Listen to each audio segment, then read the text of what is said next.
कहानी की शुरुआत में हम एक लोकल गुंडे को देखते हैं जो अपने पेट पर एक टैटू बनवा रहा था। इसमें उसको काफी दर्द हो रहा होता है। इस पर वह टैटू बनाने वाले बूढ़े आदमी को जान से मारने की धमकी देता है, लेकिन टैटू बनाने वाला बूढ़ा आदमी कहता है कि अगर तुम ये दर्द सह नहीं सकते तो तुम्हें यह टैटू बनवाना ही नहीं चाहिए। ये सुनकर उस गुंडे का ईगो हर्ट हो जाता है और गन निकालकर वो बूढ़े आदमी पर तान देता है। इतने में वहां एक लिफाफा आता है जिसमें से काली मिट्टी निकलती है, जिसे देखकर वो बूढ़ा आदमी काफी ज्यादा घबरा जाता है और बोलता है कि सालों पहले उसने एक आदमी को ऐसा ही लेटर खोलते हुए देखा था, जिसके बाद निंजा का एक ग्रुप आया था और उन्होंने सबको मार दिया था। उस बूढ़े आदमी की ये बातें सुनकर सभी लोग वहां बहुत जोर जोर से हंसने लगते हैं, पर थोड़े ही देर में उनकी ये हंसी खूनी खेल में बदल जाती है। अचानक उनमें से एक आदमी का सिर उसके धड़ से अलग हो जाता है। एक एक करके यहाँ सभी गुंडों के बॉडी पार्ट्स अलग होने लगते हैं। यहाँ जो टैटू बनवा रहा था वो अपनी गन चारों तरफ फायर करने लगता है, पर इसका कोई फायदा नहीं होता और उसके भी दोनों हाथ कट जाते हैं। देखते ही देखते उसकी भी मौत हो जाती है। फिर हमें यहाँ एक निंजा अंधेरे से बाहर आते हुए दिखाया जाता है। वो इस बूढ़े आदमी के पास आता है और उसे भी जान से मार देता है। सीन शिफ्ट होता है और हमें मीका नाम की लड़की दिखाई जाती है जो कि एक फॉरेंसिक रिसर्चर है। वो अपने सीनियर ऑफिसर रेयान के पास आती है और उसे अपने रिसर्च के बारे में बताती है। वह बोलती है कि इस शहर और देश में होने वाले कई मर्डर के पीछे एक प्राचीन समुदाय निंजा का हाथ है। पर रेयान को मीका की इन बातों पर यकीन नहीं होता और वो बोलता है कि निंजा जैसी कोई चीज नहीं होती है। सीन शिफ्ट होता है और इसके बाद लॉन्ड्री में हम एक लड़के को देखते हैं। वहां एक लड़की उससे मदद मांगती है। वो लड़का उस लड़की के पास जाकर पूछता है कि तुम किस समुदाय से हो, और वो लड़की ये सुनकर तुरंत उस लड़के पर अटैक कर देती है। पर वो लड़का बहुत ही स्किलफुल फाइटर होता है और वो उस लड़की को जान से मार देता है। यहां हमें पता चलता है कि वो लड़की एक निंजा थी। इसके बाद कहानी पास्ट की दिखाई जाती है, जहां हम निंजा के एक समुदाय को देखते हैं।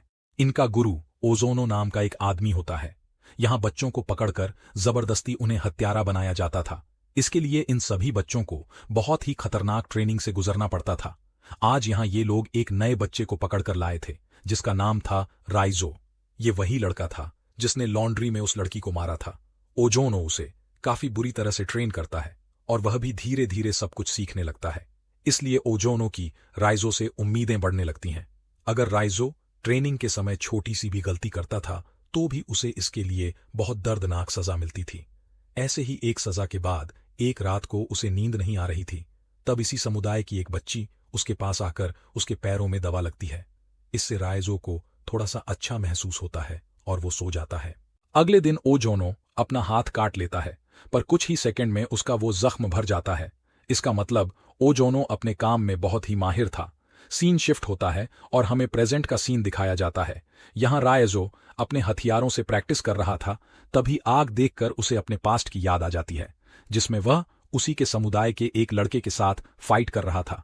इस लड़ाई में राइजो घायल हो जाता है और उसके सिर पर चोट लग जाती है।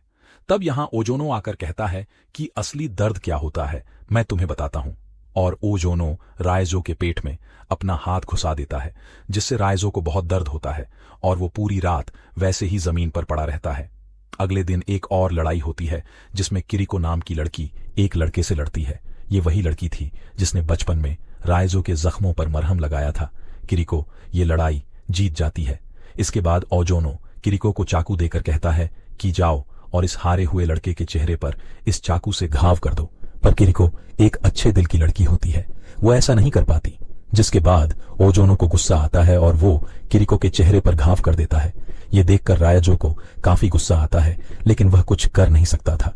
इसके बाद कुछ दिन के लिए किरिको को एक पिंजड़े में कैद कर दिया जाता है। कुछ दिन बीत जाते हैं और एक रात किरिको वहां से भागने का फैसला करती है, पर राइजो ये सब देख लेता है और वो उसे मना करता है। वो कहता है अगर तुमने ऐसा किया तो ये लोग तुम्हारा दिल चीर देंगे, पर किरिको नहीं मानती। वो कहती है कि वो ऐसी जगह और नहीं रह सकती और वो वहां से भाग जाती है। सीन शिफ्ट होता है और फिर से हमें प्रेजेंट का सीन दिखाया जाता है। मीका अपने घर आती है, पर वहां एक निंजा आकर उस पर हमला कर देता है। वह कुछ समझ पाती तभी राइजो वहां आकर सही समय पर पहुंचकर उसे बचा लेता है। उन दोनों में काफी फाइट होती है और आखिर में राइजो इस निंजा का खात्मा कर देता है।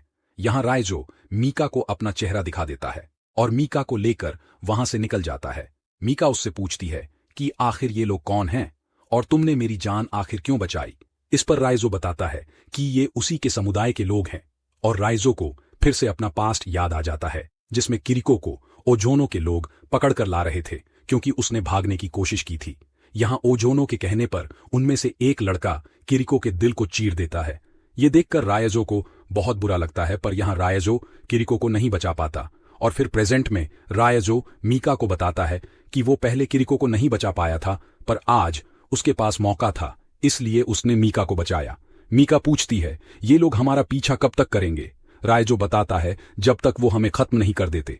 वो लोग अब भी हमारे पीछे हैं। इसके बाद ये दोनों एक होटल में जाते हैं और वहीं रुकते हैं।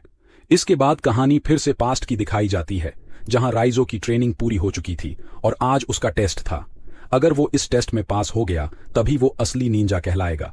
यहाँ ओजोनो राइजो को एक आदमी की तरफ इशारा करते हुए बोलता है, तुम मेरे लिए उस आदमी की गोल्डन वॉच लेकर आओ।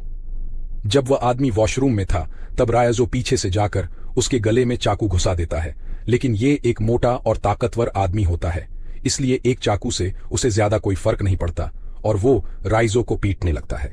पर जल्दी ही राइजो उस पर काबू पा लेता है और उसे जान से मार देता है और वो उसके हाथ से घड़ी लेकर अपने गुरु ओजोनो को लाकर दे देता है। ओजोनो कहता है ये घड़ी तुम्हारी ही है, बस तुम्हें एक और काम करना है। और एक लड़की की ओर इशारा करते हुए वो कहता है कि इसने हमारे समुदाय से भागने की कोशिश की है, इसे जान से मार दो। पर रायजो ये सब नहीं करना चाहता और उसे बहुत गुस्सा आता है और वो एक हथियार से अपने ही गुरु यानी ओजोनो पर ही हमला करके उसे घायल कर देता है। यहाँ सारे निंजा रायजो की जान के पीछे पड़ जाते हैं क्योंकि उसने अपने ही गुरु से गद्दारी की थी। पर रायजो इनमें से कुछ लोगों को मार देता है, पर ये निंजा काफी सारे होते हैं और जल्दी ही ये लोग रायजो पर हमला कर देते हैं और उसे घायल कर देते हैं। रायजो बिल्डिंग से गिरकर पानी में डूब जाता है, पर उसकी जान बच जाती है। कहानी प्रेजेंट में आती है और हम मीका को देखते हैं जो रेयान को फोन करके सब कुछ बता देती है। मीका और रायजो दोनों इसके लिए राजी हो जाते हैं। दरअसल रायजो को ओजोनो का पता चाहिए था, जिसमें मीका ही उसकी मदद कर सकती थी। यहाँ रेयान आ जाता है, पर वो रायजो को धोखा दे देता है और वो अपने पूरे आर्मी गैंग के साथ आकर रायजो को ही गिरफ्तार कर लेते हैं। मीका कहती है कि उसे जाने दो, पर रेयान उसकी नहीं सुनता और रायजो को एक सीक्रेट जेल में बंद कर देता है। यहाँ रेयान मीका को एक ट्रैकर देता है। मीका रायजो के पास जाकर उससे माफी मांगती है। रायजो उससे कहता है कि यहाँ वो निंजा आ चुके हैं और वो किसी को नहीं छोड़ेंगे। इस पर मीका काफी घबरा जाती है और रेयान से ये बात बोलती है। रेयान बोलता है यहाँ हमारे इतने सारे सोल्जर हैं, वो निंजा हमारा कुछ नहीं कर सकते, आने दो उन्हें, सबको मार देंगे। पर यहाँ वो निंजा आ जाते हैं और धीरे धीरे सोल्जर को मारने लगते हैं। यहाँ अफरा तफरी मच जाती है, यहाँ काफी सारे सोल्जर मारे जाते हैं। इतने में मीका रायजो के पास जाकर उसे आजाद कर देती है और यहीं से असली लड़ाई शुरू होती है। यहाँ रायजो एक एक करके सारे निंजाओं को मारने लगता है, पर ये निंजा काफी तादाद में होते हैं। धीरे धीरे वो रायजो पर हावी होने लगते हैं और यहाँ रायजो काफी ज्यादा घायल हो जाता है, इसलिए रायजो और मीका वहां से कार से निकल जाते हैं। काफी सारे निंजा उनका पीछा करने लगते हैं। ये लोग इसके बाद होटल पहुंचते हैं जहां मीका रायजो का इलाज करती है। इसके बाद वो अपनी ट्रैक डिवाइस को रायजो के कपड़ों में छुपा देती है और वहां से चली जाती है। इसके बाद उस होटल में काफी सारे निंजा आकर रायजो को वहां से ले जाते हैं। ये सब मीका दूर से देख रही होती है।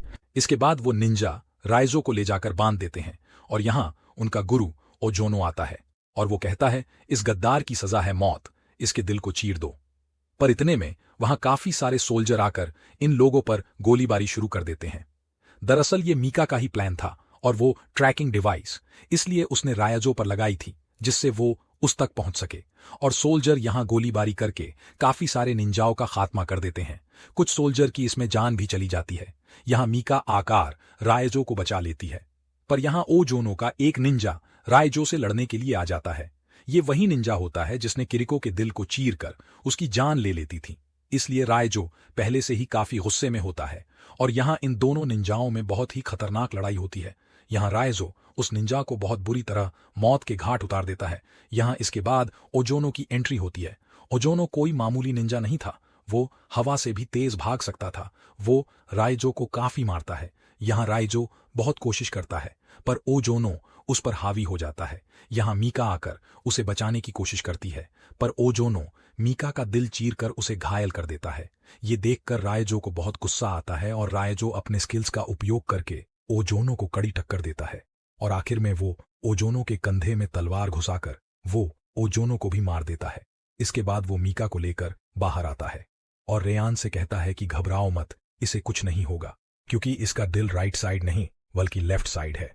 और मीका को होश आता है और इसी के साथ ये मूवी यहीं खत्म हो जाती है। ये फिल्म साल 2009 में आई थी, जो हमारी निंजा फिल्मों के जोनर की one of the favourite film है।